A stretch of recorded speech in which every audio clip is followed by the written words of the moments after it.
nouveau devant vous pour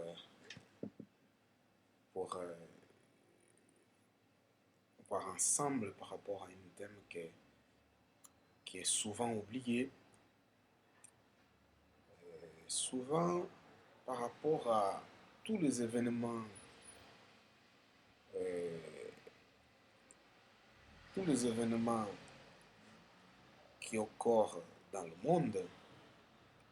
Les gens souvent ont la légèreté d'accuser Dieu comme le responsable de toute malheur qui vient, qui se bat sur les gens, tout le malheur que l'être humain est en train de subir. Et souvent, il y a des pays, des autorités qui en cachette interdit, ils cherchent même des moyens de faire les gens oublier l'existence d'un Dieu créateur. Tous les moyens sont mis en place afin que l'homme se sente soi-même complet, qui se sent épanoui de façon à ne pas avoir besoin de chercher son créateur. Et même le mot créateur est banni, est vécu comme sacrilège dans leur façon ou dans la loi établie pour ces autorités ou pour l'homme. Dieu aujourd'hui est vu et visé uniquement quand il y a de malheur. Quand il y a de bonheur, Dieu n'est pas invité, Dieu n'est pas vu, jugé comme le auteur de cette bonheur dans la vie quotidienne des hommes. Sauf quand il y a des malheurs, quand il y a des catastrophes naturelles, quand il y a de la famine, quand il y a des maladies incurables, quand il y en a toutes sortes de mauvaises nouvelles, là, les hommes tournent vers Dieu pour lui demander des comptes. Et Dieu, ça c'est une attitude infantile, c'est une attitude des enfants. Souvent les enfants sont comme ça, vous savez. Même qu'on est on a une connaissance, on est instruit, mais à un certain moment, on se comporte comme un enfant. C'est ça que les enfants se comportent comme ça. Quand ils sont bien, les parents pour eux, mais au moment qu'ils ont de mal, là oui, ils tournent vers les parents pour demander des comptes. C'est la même attitude qu'on a nous, les hommes instruits, les hommes illuminés, on se comporte de la même façon. Et donc, et moi, je voudrais normalement vous démontrer par la Bible qui est la parole de Dieu, qui est ignorée pour les savants de ce monde, les illuminés. Je vais te montrer d'où vient toute tout ce malheur, d'où vient tout ça. Et moi, je commence dans l'écriture de Romains, chapitre 1.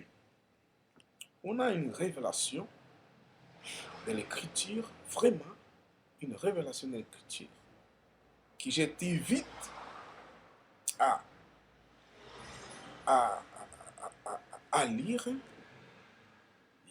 et à essayer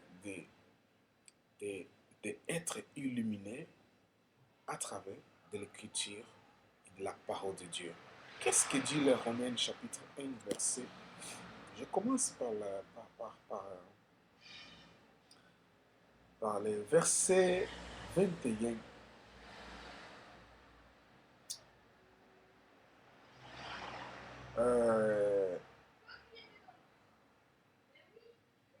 Plutôt verset 19. Dit souvent, car ce qu'on peut connaître de Dieu est manifeste pour eux. Ça veut dire, ce qu'on peut connaître de Dieu, ça veut dire le moyen qui peut nous démontrer, le moyen qui peut nous faire comprendre et connaître Dieu, ce moyen nous est mis devant nous. Hein? Car ce qu'on peut connaître de Dieu est manifeste pour eux. Ça veut dire pour les hommes. Le moyen qui peut nous amener à connaître Dieu, ce moyen est manifeste en nous. Ça veut dire que ce moyen nous est révélé, ce moyen est devant nous, ce moyen.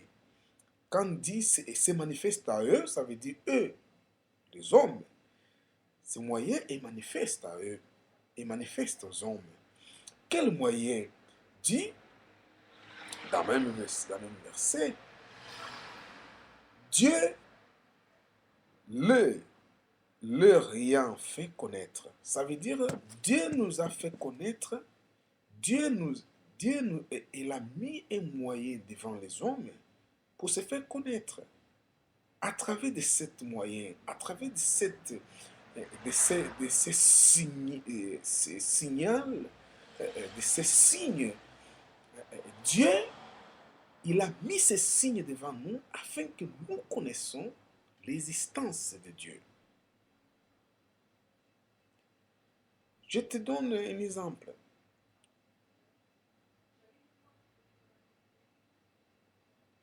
Comment aujourd'hui on peut connaître que Dieu existe? Je te donne un exemple. La réponse, ce sont les planètes. Vient d'où? Nous on dit vient de la poussière. Cette poussière vient d'où? Les scientifiques font leurs calculs. Il n'y a pas de réponse. Big Bang, ça veut dire les premières minutes de la vie. Comment il est apparu les premières minutes de la vie? Mais aujourd'hui, il n'y a pas de réponse. On fait des études, on sait, il n'y a pas de réponse. Mais les scientifiques eux-mêmes, ils savent qu'il existe un créateur. Mais comme politiquement parlant,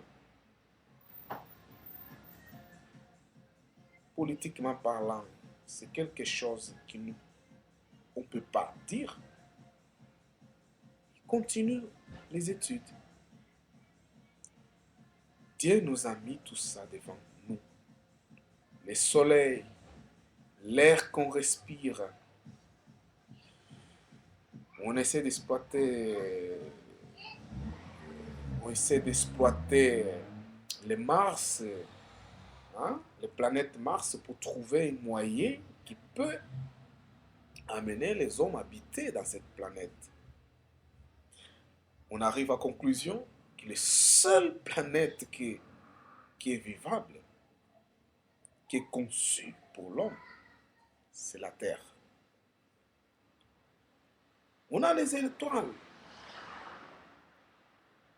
on a le soleil, on a la lune, on a le vent, on a les eaux. Nous-mêmes les hommes, on nous dit on vient des macaques. Et moi je vous demande, pourquoi les macaques d'aujourd'hui, ils n'arrivent pas à se émouter pour arriver à notre... arriver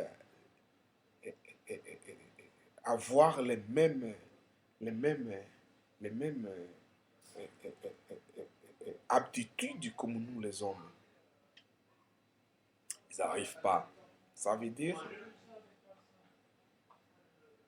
tout ça, Dieu nous a mis, il a mis devant nous pour se faire connaître qu'il existe un créateur, qu'il existe un Dieu, le créateur d'univers. Il existe. Ce sont des signes qu'il a mis devant nous. Et ces signes-là, ces signes vont servir pour Dieu nous questionner au dernier jour. Donc, là, il est bien clair. Dieu ne s'est pas fait inexistant. Non. Il nous a mis tout ça devant nous afin que nous connaissions son existence. Bon. Le verset, il continue. Verset 20. En effet, les perfections invisibles de Dieu, sa puissance éternelle et sa divinité, se voient comme à l'œil,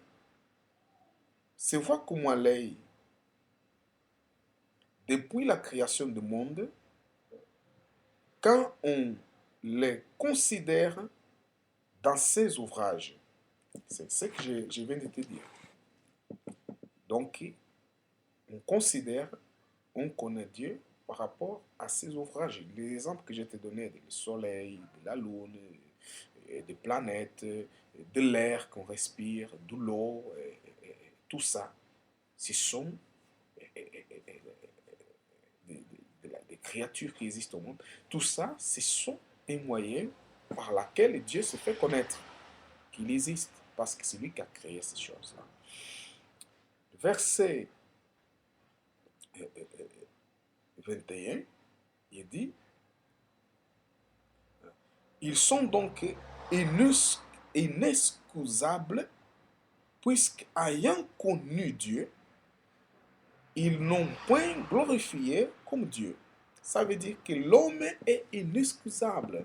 Quand l'homme dit, je ne connais pas si Dieu existe, si Dieu n'existe pas, il est inexcusable par rapport à tous ces signes que Dieu a mis devant nous. Tous ces ouvrages, ça veut dire toutes ces créations qui existent devant nous. Le soleil, la lune, les étoiles, l'air, l'eau, la vie, même nous, les hommes, tous ces signes, tous ces ouvrages de Dieu, Dieu se fait connaître par ça. Et donc, pour ça, il n'y a pas d'excuse de l'homme dire que moi, je ne connais pas Dieu. Donc, il n'y a pas d'excuse. Tu connais Dieu parce qu'il y a tous ces ouvrages devant toi. Donc, la Bible dit, il n'y aura pas d'excuse. L'homme est inexcusable par rapport à tout ça. L'homme est inexcusable par rapport à tout ça. Et donc, et ça continue.